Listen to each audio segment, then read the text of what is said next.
Hi, everyone. Welcome and thank you for joining on time. Today's topic for the webinar is how to write measurable key results for your OKRs. And this is a very complicated topic that has a lot of different angles.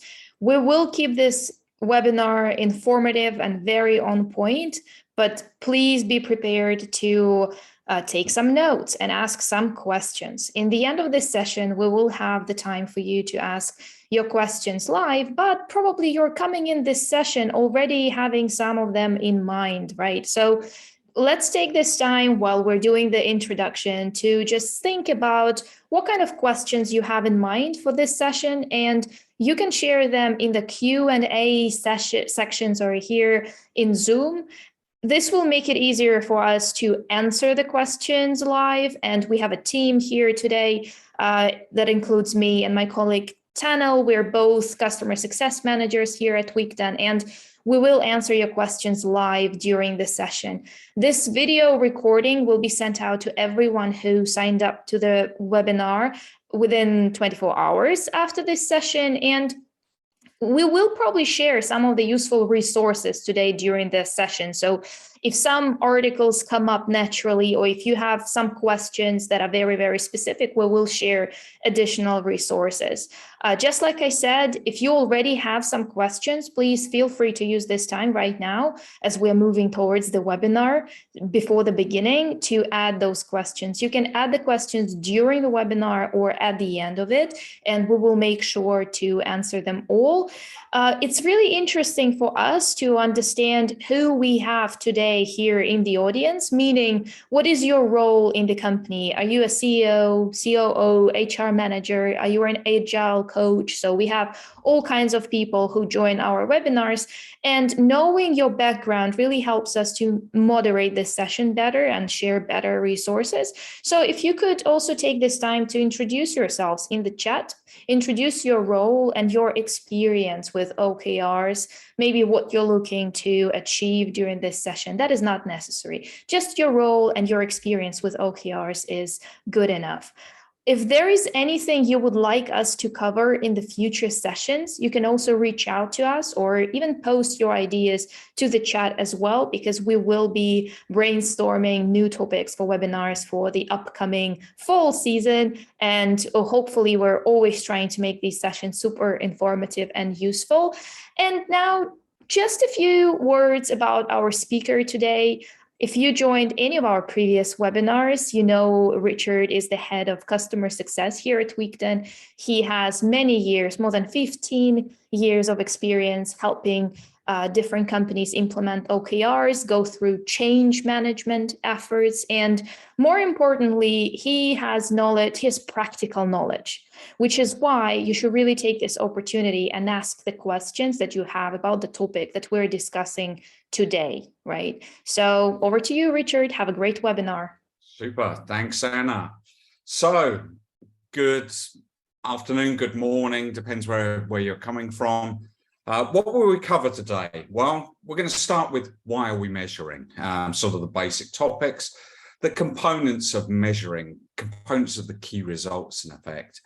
You know, the types of measures, leading, lagging measures, averaging, stability, all the things that can turn around and get you when you set key results, things that stop you being successful writing great OKRs. Then we're going to come to some conclusions as well. As Anna said, ask the questions as we go along. It's great for us to get the questions, but it also allows us to sort of compile the topic areas or the question areas, and we'll do a live sort of discussion session at the end. So why we measure and timescales is the first thing I said I want to cover. And if any of you have been on webinars with us before, you would have seen this diagram, and very much this is the big picture of OKRs, starting from vision, mission, strategy, which are inputs to the company objectives, KPIs being under target or hard to achieve, needing changes, drive the company objectives, drive the direction the company sets to improve. Today, a lot of it is about the key results, and a lot of that is often about the team OKRs and the key results that drive that forward. Also, we have to think about the initiatives, plans, projects, that those are the elements that are driving the key results forward. So we're going to be looking at a little bit of those areas today in more detail. So what we do versus business impact. For a lot of people starting out with OKRs, they come from this world of projects. We write a project and we believe the project is impactful or will be impactful to the business. Now, how do we measure whether it's impactful? Well, a lot of times what people only measure is the project on time? Is it on budget? And that defines project success. In some cases, people look for that project to make changes in KPIs. However, often these KPIs are impacted by different elements. So it could be revenue, it could be customer satisfaction. It's often the project maybe makes a small difference, or it makes a difference, but in a lagging type timescale. One of the biggest problems, though, with projects, in a sense, is that we believe the project is successful if we measure on time and on budget. However, the point of doing the project is really about business impact. And actually, there's been a lot of studies done it. And a lot of cases, it's been found that often in a third of time, we actually only see an improvement of the project. So for 1 in 3 projects, we actually see an improvement. 1 in 3, we don't see any improvement on the business. And actually 1 in 3, we'll see negative impacts. In a lot of cases, if we're not measuring something other than whether we complete the project, we won't know whether it really drove business impact.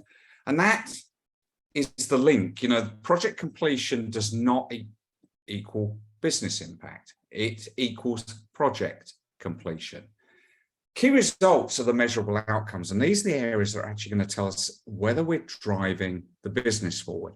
An outcome is a measure of business success. It's the fundamentals of OKRs. That's why they're there. They're there to bridge the gap between strategy, KPIs, but really there to help us set the business success, the business impacts we want to achieve. They are driven from our actions. So what we do is still important. The projects or the plans or the tasks are super important, but understanding how they drive the key results, the outcome measures, is even more important. Even operational teams have improvement outcomes to consider. A lot of times people say, well, my team, we don't have those areas, but really an outcome is something that every team can drive.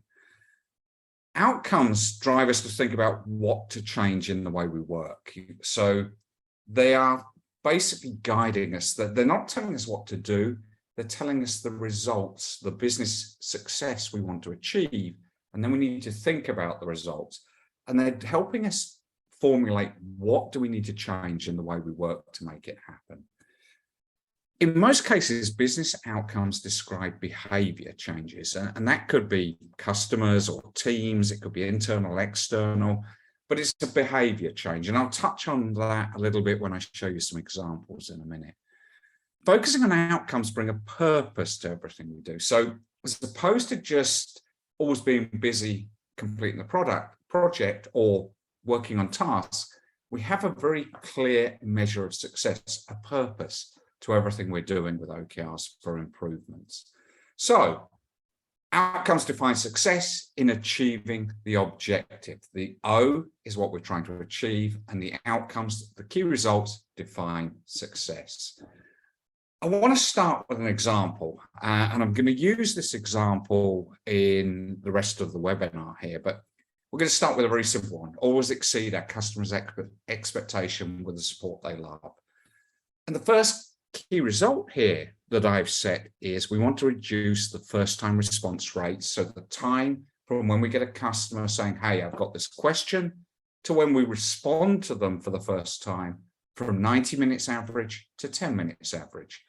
This is a change in behavior. You know, we're actually changing the behavior of us answering the questions internally. The speed we need to react at is much, much quicker. This doesn't tell us how we're going to achieve it, and this might actually be very tough to achieve, but it's the key result we've set. As a second key result, we should never have one key result. There should always be multiples. This second one, in fact, is looking for over 80% 4 or 5-star ratings, basically making sure that we are staying on the right quality. So let's say we were always getting around 80% of responses were getting 4 or 5-star ratings. As we start to reduce the response times, we don't just want to reduce the response times, we want to maintain the quality. And actually, one of the other key results we've come up with here is launch support articles and get 1,000 unique views. So maybe one of the ways we say we're going to get a better first-time response is actually to get a number of the issues we have answered quickly at the beginning. So give the customers good support materials so they can help themselves quickly anytime. The key results measure the outcome, the success. So this, if we move it forward, does it make us believe that we will have exceeded our customer expectations with support they love? Well, yes, that's why we've written them. Great. I talked about timescales.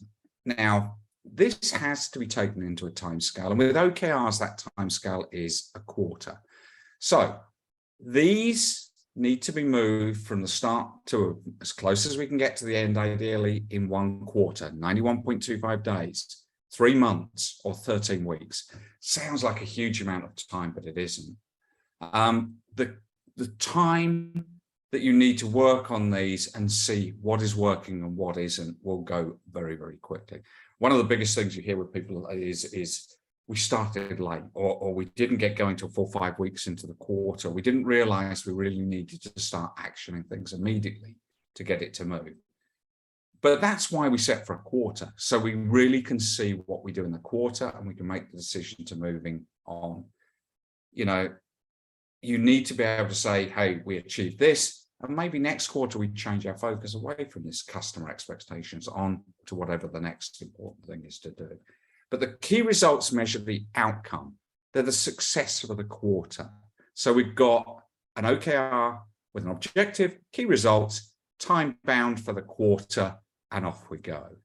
Now, let's come back and look at these from the types of measures. My first one was obviously a from to. You know, increase, reduce from X to Y or Y to X. In this case, 90 is high and we're trying to reduce it to 10 minutes. But to get there, that means I have to have some reference number.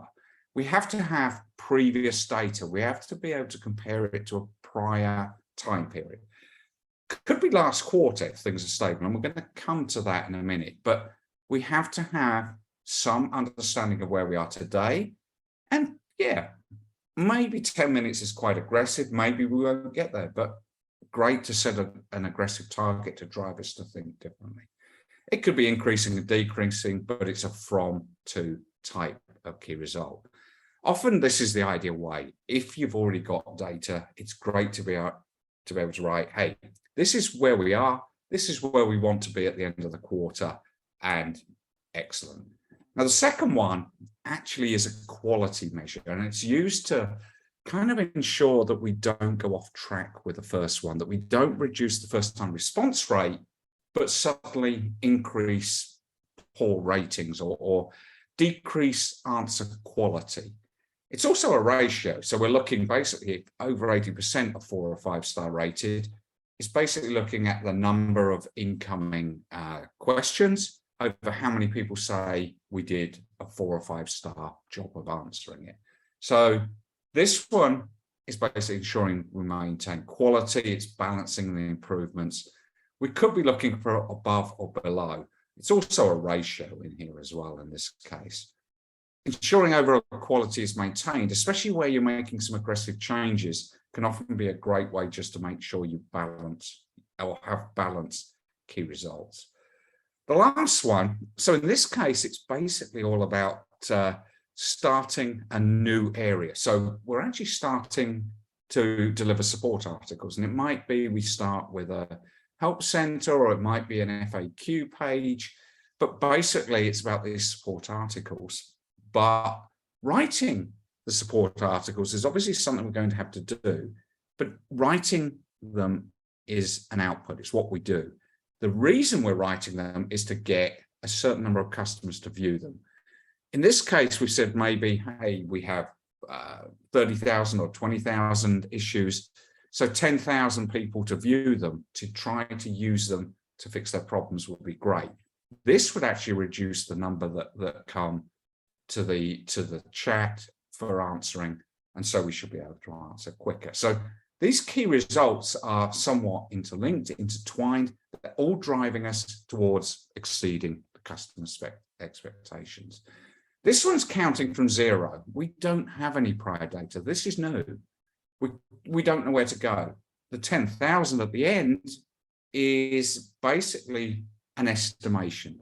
Might not be perfect, but probably good enough to start with. So we're going to set these key results. Improving into the unknown, we still need to set an expectation. A lot of people say, well, we don't know where we're going to go.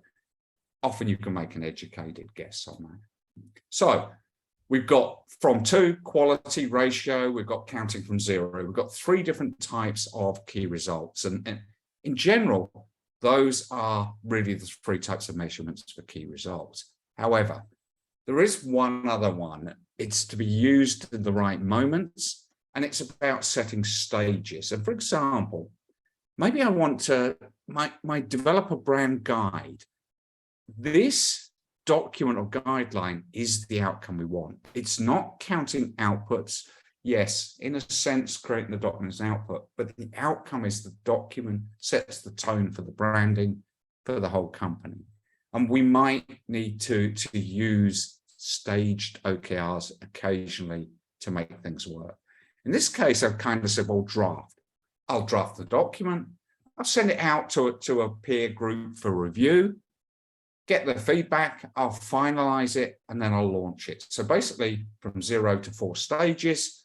And this allows me to very simply track, am I on track? Am I moving forward?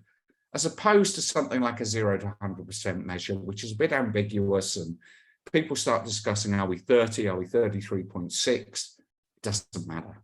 Don't worry about it. You know, this would just be 25, 25, 25. As we go through the quarter, am I on track? If we're halfway through the quarter and I'm still back on the draft, I'm running behind. I need to put more effort in. But milestones, stage KRs are not to measure outputs. They're still to measure outcomes. They're just a slightly different type of outcome there that we need to measure. I want to move on to leading and lagging. In this case, I wrote these because these are leading measures. They're things I believe we could work on and we could impact now. So great, those are good, but it isn't always the case. And we see a lot of customers talking about, I set key results and they didn't progress or they didn't move. And often when you're discussing with them, kind of what did you set? You know, it might be, hey, we want to increase the one customers from 200 to 500. And then you talk to them and ask them, well, what's the sales cycle? Well, it's 6 to 9 months for a new customer. So the chances of this moving in the quarter was 0. It's the wrong key result. Another one is maybe a marketing example where we said, right, we want to get our top 10 keywords ranking from, let's say, an average 12 to a top 1 to 3 position.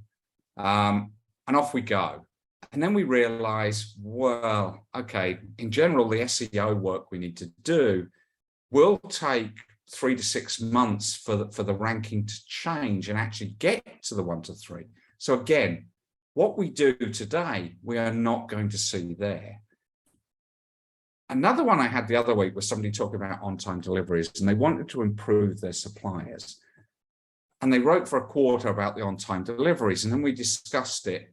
And one of the big problems there was actually part of the problem was internal, part of it was some of their suppliers, some of it was the current supply constraints we're issuing them, some of them, and if they change some of the suppliers, which they felt they might need to do, it could take 12 months for the quality testing. And we kind of discussed it and said by the definition, it doesn't make a great key result, but we might be able to split it down into the parts and tackle this problem one bite at a time in measuring something in the quarter that could actually make it, we could impact for the quarter. We need to look for those leading measures. We need to look at the actions that can drive leading measures that show us we're moving in the right direction. I'm just going to come back to one example and just expand on that. So increase the one customers from 200 to 500. What I might look at, say, well, okay, we need to increase the number of first customer meetings from 600 to 900 in the quarter. So if I can get more customers on the meetings, get more of them convinced to meet up with us, that would improve. That would give us a good increase in the number of potential customers into the first step of our sales funnel.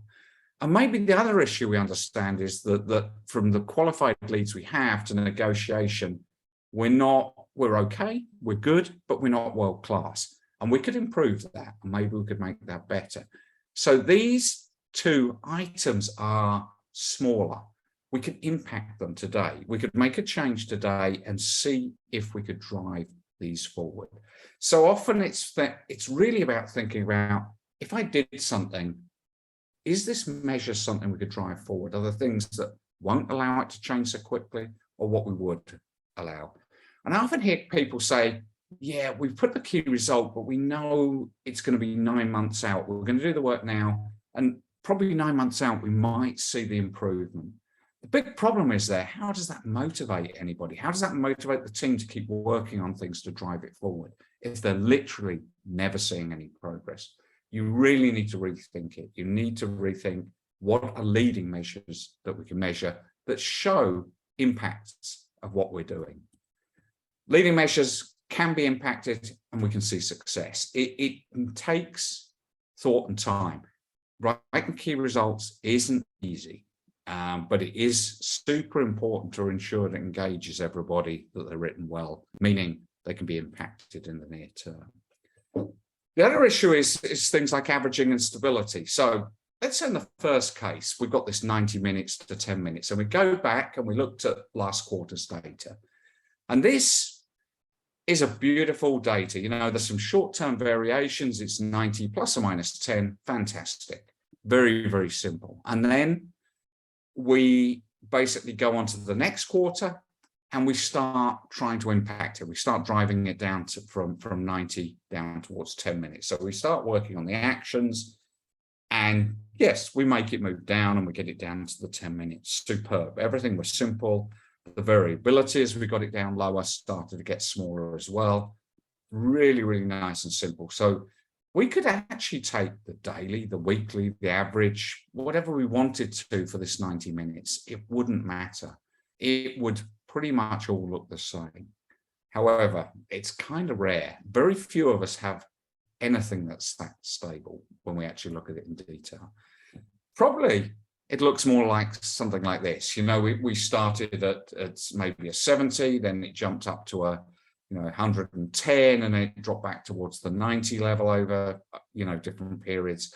We have some cyclic nature in there. We have something changing, and taking a day or week measure just wouldn't work. You know, if I measured here for a week, this number would show next week would show worse. So the team might actually look and say, well, we did all this work in the first 4 weeks and it got worse.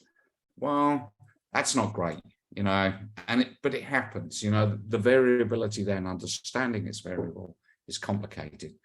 Now we move on to this quarter and we start working on the actions. And again, we see some increases and decreases and increases, and then the impacts start to come through, and it does eventually drop down, but it's somewhere later on in the quarter. Now, how am I going to measure this? I need to start thinking of different ways to do it. I can't just measure by week because we're going from lower to higher. And then we do eventually get lower. Great. But we're really only seeing that change somewhere around this latter quarter of the time period. Kind of demotivating. Now, what we could do is do a 90-day rolling average. And this is that exact same data. So this first week here, we're going back the previous 13 weeks of that data I showed there and averaging it. And we see a slight increase there. But pretty much after the first 4 or 5 weeks, we're already starting to see some decreases. We're starting to see some steady decreases in the numbers. This looks much more stable. It's less erratic. we're not going to feel particularly bad when we see small increases and then decreases over the 13 weeks. There is one problem though. We'd actually set it to 10 minutes. And if we're averaging over the whole quarter, in fact, we said 90 to 10, really that 50 would be in the middle. So 50 would be the target because we're using a rolling average. You know, if over here, if we started at 90 and we drew a straight line 13 weeks down to 10, you know, 50 would be in the middle. In this case, we're actually hit 60 because we only impacted later on in the quarter on that previous data. The average actually came at 60, but it's okay. You know, it's 80%, good enough. A 90-day rolling average might be a great way to smooth things. It's a great way to keep things stable. When you've got seasonality or variability in there, it's a great way to do it. However, you need to think about what the measures are. If you put 10 minutes in there, it's never going to happen. So the second one, again, this is a ratio. So let's say we've got around about 450 plus or minus, and we get 360 good ratings generally, you know, every day, every week, whatever it is that we're looking at. In fact, this is weekly.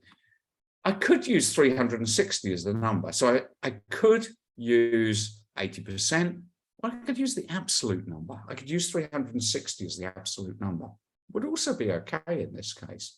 However, again, kind of rare. And probably if I was looking at support tickets, they might go up and down. You know, summertime, it might be quieter. Some months are busier for you, etc., etc. And here, if I use the 360, which is somewhere up here, would be good, bad, bad, bad, and back to almost good at the end of the quarter here. It's not a great way to measure it. So measuring the absolutes and getting down to 300, you know, 2/3 of the way through the quarter, and we're showing that we're a long way behind, but we aren't. We're still at 80%. So often you have to think about absolutes versus ratios, percentage ratios of two numbers that you're looking at. You know, in this case, support tickets and 4 or 5 star ratings. What is the percentage we typically all are aiming to get, and does it work? The conversion percentage allows for this sort of varying input numbers, and it means we're searching there. However, it might be that we really want to get the absolute numbers increased. So you have to think about it. It's never as simple. You know, you really need to think through, what are we trying to achieve? Is it the percentage because we've got variability? Is it the absolute because we really need to grow things? Both could be right in your case. It depends on what you're trying to achieve. The last one, we've actually done it as a launch support articles and get 10,000 unique views. And we've done it as a cumulative. So the week 1 views, week 2, you know, all the way to 13 are added up, and this is how it looks. Now, that's working quite well because it's never going to go backwards. It's kind of a steady progress. As long as we write good articles, as long as we promote them, we'll get people coming and viewing and using them. So this is kind of sensible. However, a lot of people will go back and they'll first write it as, yeah, we want to get 1,540 users per week. And kind of they probably said, well, 10,000 is good, and we'll start with 0, and we're going to get, you know, we need to get that 10,000. The average is 770. So, you know, we need to be sort of on average at the middle because we start at 0, and we need to be double that at the end, and we'll put that target in. And then we get some inconsistencies in the per weeks. You know, maybe we did a really good job. Now we've just got a slight drop. Might be nothing to do with the articles or anything else. But if I'd set 1540 and I was just measuring it weekly, it would now look way worse than I really was. In fact, you saw from the previous numbers, we hit the goal, we hit the target, we hit the key result. And yet here we would be off by 30–40%. So short-term measures can hide a good outcome. Again, think about what really is a good measure of success. It's not simple. Honestly, even in Weekdone, we've done it for a long period of time now. We'll still make mistakes. on occasions in these measures. And on that, I want to come to some conclusions. So really, it's all about considering what we measure. What we measure, is it a good key result? Is it an outcome? That is so, so important. How you then measure each key result is important. You know, thinking through how stable is it? Can we compare it to a previous quarter, or is this something new? And we need to start with 0, or we need to estimate what the end would be. We need to understand this variability, short and long term. We need to think about absolute numbers or ratios, conversions. Both can be very useful, but sometimes you want to drive things up. So other times you want to improve the process of converting. Always be thinking about the update periods and averaging that shows progress clearly. If things move erratically, the last thing you want to do is set a key result and you're making progress, and then you see it dropping off at some point. Not because you've done a bad job, but because you probably took the wrong measures, or you took a short-term measure and should have used an average, for example. Now, saying that, you can improve what and how you're measuring during the quarter. The target value type, averaging, etc., you could change. You know, if I worked out that my averaging was wrong, I've been measuring it for the quarter, I've got the data, I could change it, I could improve it in the quarter. If it's not working for you, don't just look at a target or a key result that is not moving. It really doesn't do anybody any good.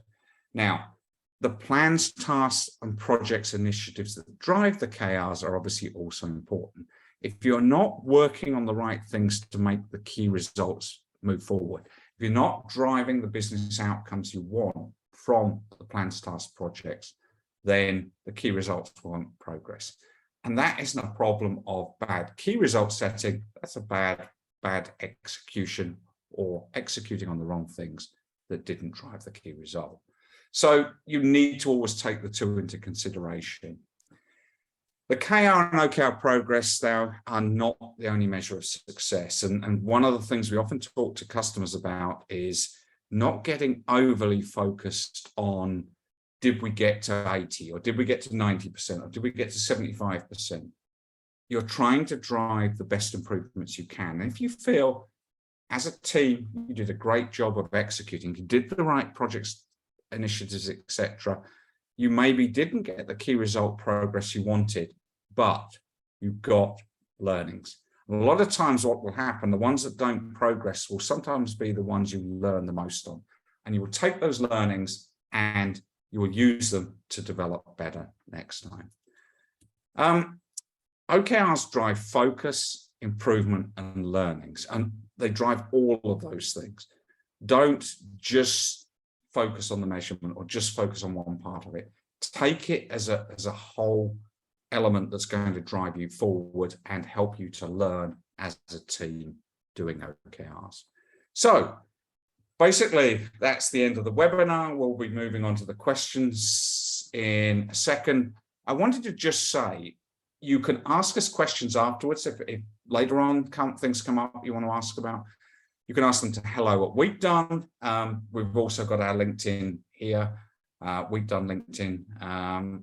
My email is here, richard@Weekdone, and my LinkedIn is below. So basically, more than happy to connect with people on LinkedIn, and we're also happy to answer questions on LinkedIn or via email.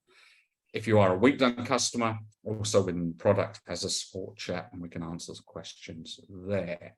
So, Anna, have we got some questions? Yes, we do. And just because we already had quite a few questions about KPIs and how they work with OKRs, I shared in the chat 2 articles that I think will answer most of your questions, but I do think we should really start by answering this question. So there are a lot of people here in the audience who are currently using KPIs to monitor the health of their business and how everything is progressing. And they're wondering, how do they switch to OKRs? How do they use them together? So what would be the right model here? Okay. Now, that's a question that often comes up. So one thing I will say, what I will do is, when we send out the recording of this webinar, I'll actually add a recording of another webinar we did some time ago, which is all about KPIs versus OKRs, or really it's not versus, because your KPIs are inputs often to OKRs and objectives. And what I mean by that is, let's say we have a KPI and it could be, you know, customer satisfaction, and we expect to get 80% customer satisfaction or above. And over each month we get 80, 82, 85, 89, 86, you know, and we're trotting along, we're above. That means our business as usual, our KPIs are measuring our business as usual against the target. We're doing a good job, we're satisfying the customers. But what happens if that starts to drop? So suddenly it starts going to 80 and then 75 and 70s and drops below the target that we set, that we were maintaining. Now, just telling everybody, hey, increase customer satisfaction isn't going to make it happen. What we are going to do is take the OKR methodology, and it might be at the company or the team level, depending which is impacted, but maybe customer satisfaction is across the board. And we might have a company objective that says drive our customer satisfaction back up to levels we are happy with. And teams would then write, and we might have the product team, and we might have the sales team and the CS team writing OKRs that explain how they're going to improve customer satisfaction. What are the outcomes they're going to change that will drive customer satisfaction back up? So the OKR method is basically, instead of just taking KPIs and saying, hey, do more, improve it, we're going to define what and how we're going to improve it. And that is really how the two come together. When I action those types of OKRs that should drive KPIs back, I should be able to see eventually the progress there. But what I said earlier was, you know, maybe customer satisfaction is a slow element, but we can impact key results. We can impact outcomes, which might be, hey, you know, reduce the response rates, for example. Maybe the response rates have gone.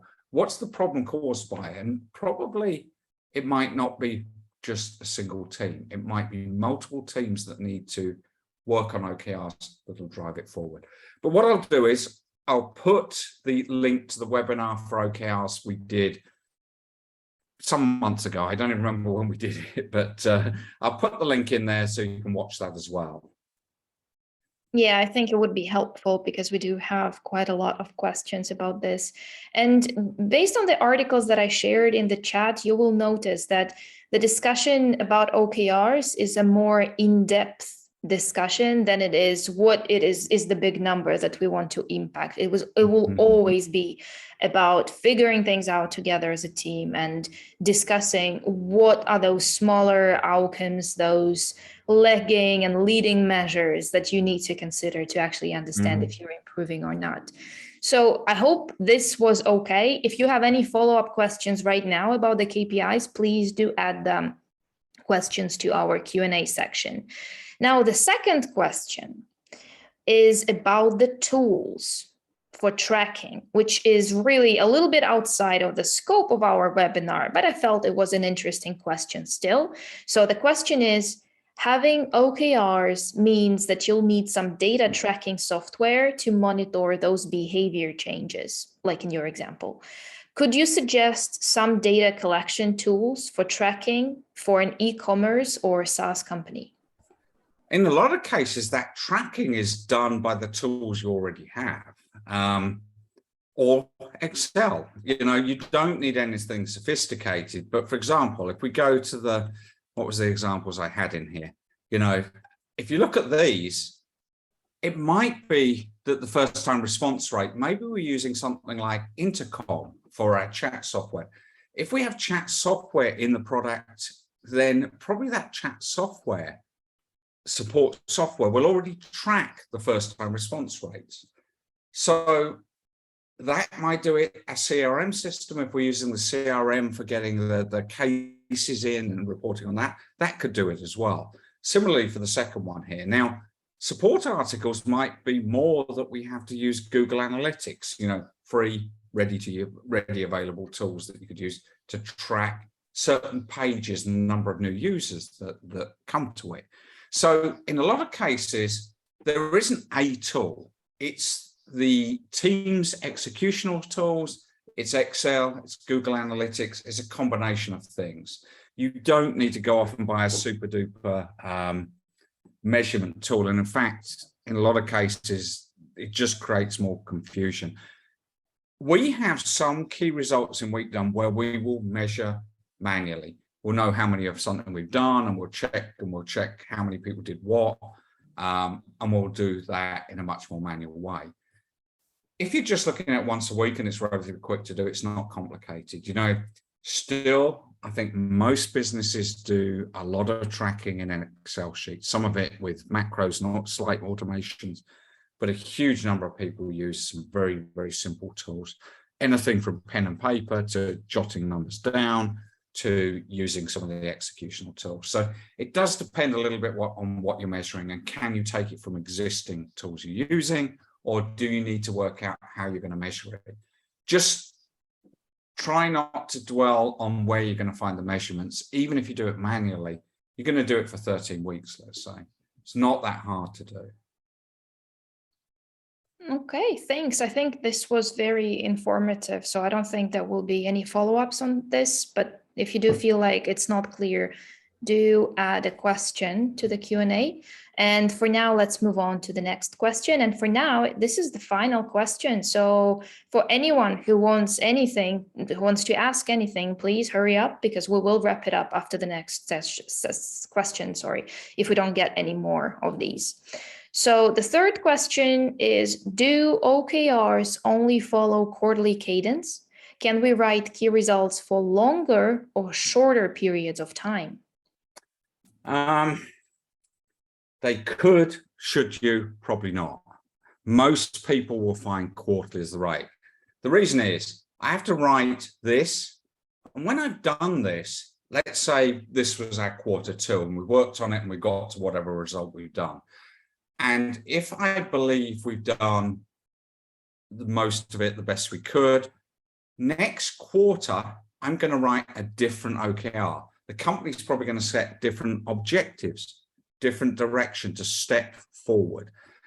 If you do it as shorter, so if you did, I don't know, 6 weekly OKRs, you'd have to create twice as many, you know, and you'd have to be able to create an OKR in a week or less.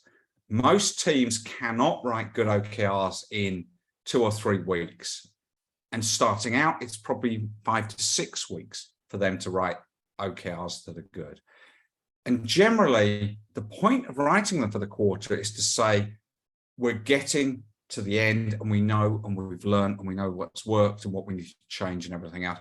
And then we can work on what's next and what's next. We're breaking down the direction we're moving in into quarters. We can respond to changes in the world or in our markets quicker. And it's the quarterly cadence is used generally almost across the board exclusively. I have heard of 1 or 2 customers doing shorter. Longer makes no sense. There's really no point in doing longer OKRs. You're defeating the purpose of getting 4 learning cycles in the year. It just doesn't make sense.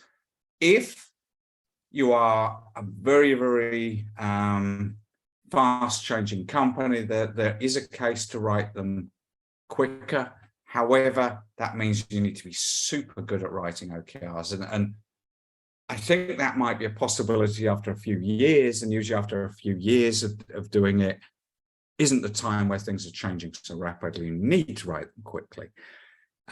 So generally, I would always stick to the quarterly. It gives you a good cadence. If you look at a lot of improvement tools, whether it's OKRs or you know, there was 6 Sigma sometimes ago, almost all of them use 90 days, and it's been found to be a great sort of focus period. It's a great way of saying, right, let's see what we can improve in that quarterly period and look back on it.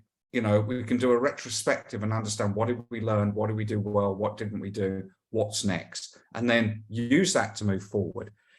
What used to happen is we'd do it annually. You know, we'd go and sit in the boardroom in October and you crank out the next year's goals and plans and whatever you want to call it.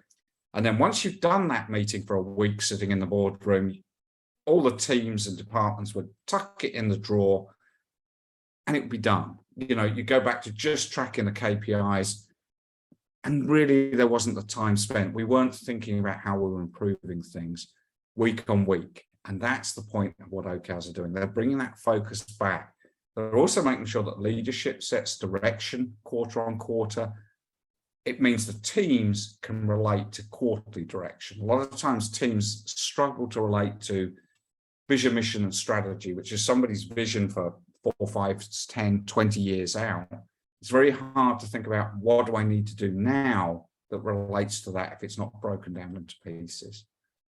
I hope that answered that question. Yeah, I think it does. It's a very good answer, and I think like you covered all of the bases here, unless someone feels that there is a follow-up where you have maybe like 30 seconds left to ask a question. If not, I think we're pretty much done for this session. And just one thing that I've been thinking for the whole discussion is that people often underestimate the importance of small wins and actually getting the team to experience that they are impacting something versus, like you said, creating an annual goal and then just forgetting all about it. The purpose of goal setting is not to write it and forget about it. The purpose is to engage with it continuously. Only this way you can actually do some problem solving, as opposed to, you know, never actually figuring out what works and what doesn't. Yeah. So that's the whole point. And I don't think anyone disagrees, to be honest, because it's so intuitive, right? And I think the big thing is well-written OKRs drive those discussions in the teams. They drive the thought and the discussion about how do we get there. That's what this should be doing. It's not telling people what to do. It's telling them what we agreed success looks like. And then it's challenging people to think about the ways they could make it happen. It should be fun. Well-written OKRs make it fun and challenging. Badly written OKRs tell you what to do or count outputs and just don't feel like they're really benefiting. Yeah. So, good. Yeah, I think we're done. Thank you so much, Richard. Super. It was really informative. Thanks a lot, everybody. As I said, I will share this webinar will get shared, but I'll also share the other one on OKRs versus KPIs. If you've got any questions for us, we're happy to answer. If you're in Weekdone in the chat within the product, via email or via LinkedIn, all we're okay with. Super. Thanks a lot, everybody, and have a great rest of the week. Bye. Thanks. Bye.